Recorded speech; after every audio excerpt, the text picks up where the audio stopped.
यहाँ पर है आपका इंडिफिनिट सेंटेंस और वो भी प्रेजेंट इंडिफिनिट सेंटेंस, और हम लोग देखने वाले हैं इंटेरोगेटिव सेंटेंस। किसकी बात करेंगे? Interrogative sentence. अब इंटेरोगेटिव सेंटेंस वो होते हैं जो क्वेश्चन करते हैं, दैट आस्क्स क्वेश्चन, है ना, जो क्वेश्चन पूछते हैं या क्वेश्चन करते हैं, वही होते हैं इंटेरोगेटिव सेंटेंस। अब जब कोई क्वेश्चन पूछेगा तो क्वेश्चन टू टाइप का पूछेगा। Any person if ask question then question में भी टू टाइप, है ना। एक ऐसा हो सकता है जिसका रिप्लाई आपको यस या नो में देना रहेगा, यानी कि एक ऐसा रहेगा जिनका जो कि क्या से स्टार्ट होगा, ऐसा क्वेश्चन जो कि किससे स्टार्ट होगा? क्या से, यानी कि स्टार्ट विद क्या। एक ये होगा जो कि क्या से शुरू होगा, क्लियर है, और एक ऐसा सेंटेंस होगा, क्लियर है, जिसमें क्वेश्चन वर्ड जो मिडिल ऑफ द सेंटेंस हो, जिसमें question word is the middle of sentence, जिसमें क्वेश्चन वर्ड सेंटेंस के बीच में रहता है। आपका सेंटेंस, क्वेश्चन वाला सेंटेंस दो तरह का होगा, या तो वो होगा क्या से शुरू होगा, है ना, या तो क्वेश्चन वर्ड कब, क्यों, कहां, कैसे, कौन, कितना, किसको, किसकी, किसके साथ, किस देश में, कौन से प्रदेश में, किसके द्वारा, कोई भी क्वेश्चन वर्ड सेंटेंस के बीच में है। जिनका रिप्लाई यस या नो में दिया जाए उनको कहेंगे यस और no type of interrogative sentence. Yes और no type of interrogative sentence जो क्या से शुरू होता है ना। और यहाँ पर WH जिसमें क्वेश्चन वर्ड सेंटेंस के बीच में होता है, उनको कहते हैं WH type of interrogative sentence कहते हैं। इतना समझ में आया? जैसे ये क्या से शुरू होगा, जैसे मैं कहूं क्या तुम अपना काम पूरा करते हो? क्या तुम अपना काम पूरा करते हो? तो देखिए ये क्या से शुरू है, लेकिन मैं यहां लिख दूं वह स्कूल कब जाती है? वह स्कूल कब जाती है? तो देखिए वह स्कूल कब जाती है, कैसे जाती है, क्यों जाती है, किसके साथ जाती है, किसके द्वारा जाती है, किसके लिए जाती है ना। कोई भी क्वेश्चन वर्ड सेंटेंस के बीच में रहे। अब यहाँ पर रूल समझो ध्यान से, अगर कोई सेंटेंस क्या से शुरू है, क्या से स्टार्ट है, तब आपको क्या की इंग्लिश नहीं लिखनी है, बल्कि क्या लिखना है, क्या के जगह पर आपको इन द प्लेस ऑफ क्या, मैं लिख दे रहा हूं, ठीक है, इन द प्लेस ऑफ क्या के जगह पर आपको लिखना है हेल्पिंग वर्ब। क्या की जगह पर आपको क्या लिखना है? हेल्पिंग वर्ब लिखना है। क्या की जगह पर? Helping verb. अब बताओ यहाँ पर कौन सी टेंस की बात कर रहे हैं? प्रेजेंट इंडेफिनिट टेंस है, तो प्रेजेंट इंडेफिनिट टेंस में हेल्पिंग वर्ब क्या होती है? या तो डू या तो डज। तो हेल्पिंग वर्ब या तो डू लिखनी है या तो डज लिखनी है। सिंगुलर सब्जेक्ट रहे तब डज, प्लूरल सब्जेक्ट रहे तो डू। इसके बाद आपको लिखना है सब्जेक्ट लिखनी है। After this you have to write subject means about whom we are talking, जिसके बारे में हम बात कर रहे हैं उसको लिखना है। इसके बाद में क्या लिखना है? वर्ब की फर्स्ट फॉर्म लिखनी है, और फिर अदर ऑब्जेक्ट लास्ट में लगा देना क्वेश्चन मार्क। ये किसके लिए रहेगा? ये किसके लिए रहेगा? जो सेंटेंस क्या से शुरू हो उसके लिए होगा। जैसे यहाँ देखिए, क्या तुम अपना काम पूरा करते हो, तो क्या से शुरू है, क्या की इंग्लिश व्हाट होती है, बट लिखनी नहीं है। क्या लिखना है? Helping verb. हेल्पिंग वर्ब में क्या है? प्रेजेंट इंडेफिनिट टेंस की हेल्पिंग वर्ब या तो डू है या तो डज है। तो तुम की इंग्लिश क्या होगी? यू सिंगुलर या प्लूरल? एक मिनट, हाँ, यू सिंगुलर या प्लूरल? यू सिंगुलर या प्लूरल? यू सिंगुलर या प्लूरल?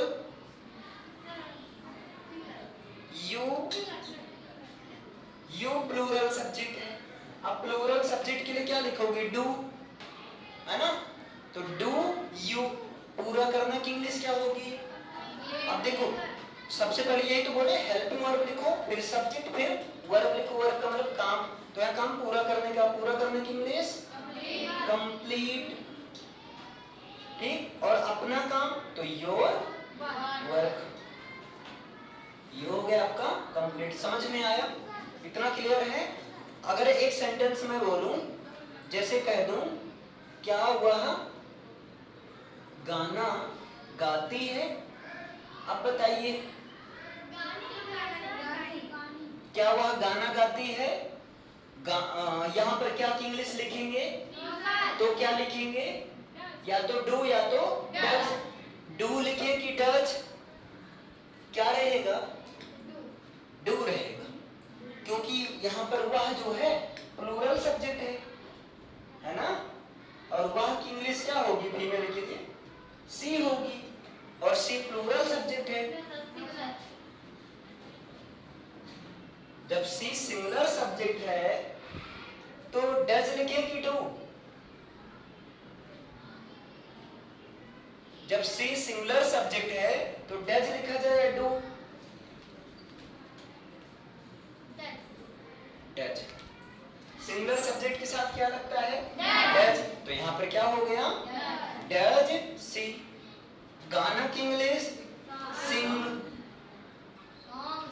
अरे गाना वाला, काम वाला गाना की इंग्लिश सिंग, और फिर दूसरा वो गीत वाला गाना सॉन्ग। समझ में आया? क्लियर है इतना? लेकिन अगर कोई सेंटेंस में क्वेश्चन वर्ड सेंटेंस के बीच में है, किसी सेंटेंस में क्वेश्चन वर्ड कहाँ है? बीच में है, तब क्या करना है?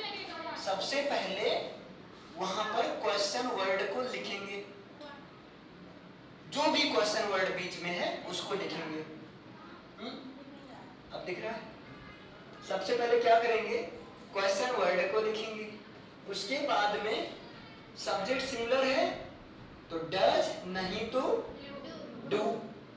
उसके बाद में सब्जेक्ट लिखेंगे, उसके बाद वर्ब की फर्स्ट फॉर्म, फिर अदर ऑब्जेक्ट, लास्ट में क्वेश्चन मार्क। ये समझ पाए कि नहीं इतना?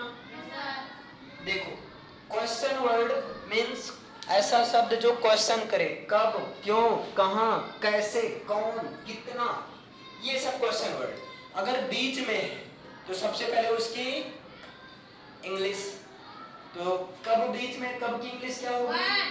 व्हेन। हाँ साइलेंट रहेगा, व्हेन, व्हेन नहीं, व्हेन। अब देखिए डू या डज क्या रहेगा यहाँ? वह स्कूल जाती है, सब्जेक्ट कौन है? अरे है क्या है? सी है ना? हाँ, तो सी है। और देखिए क्वेश्चन वर्ड के बाद में डज या डू में से लिखना है, तो सी के अनुसार क्या लिखेंगे? डज। तो व्हेन डज सी। और जाने की इंग्लिश, गो, जाने के लिए to, go to school, last में क्वेश्चन मार्क। समझ में आया? क्लियर है इतना? चलो एक करके दिखाओ आप लोग। अगर मैं लिखूं तुम खाना क्यों खाते हो? क्यों खाते हो? तुम खाना क्यों खाते हो? सबसे पहले क्या लिखेंगे? क्यों की इंग्लिश लिखेंगे ना? चलो करके दिखाओ जल्दी से। तुम खाना क्यों खाते हो? सबसे पहले क्यों की इंग्लिश लिखेंगे तो हो जाएगा वाई। इसके बाद डू या डज में से एक लिखना है। बताओ डू आएगा कि डज आएगा? डू आएगा, क्योंकि तुम की इंग्लिश यूज सिंगुलर की प्लूरल? रुको, यूज सिंगुलर या प्लूरल?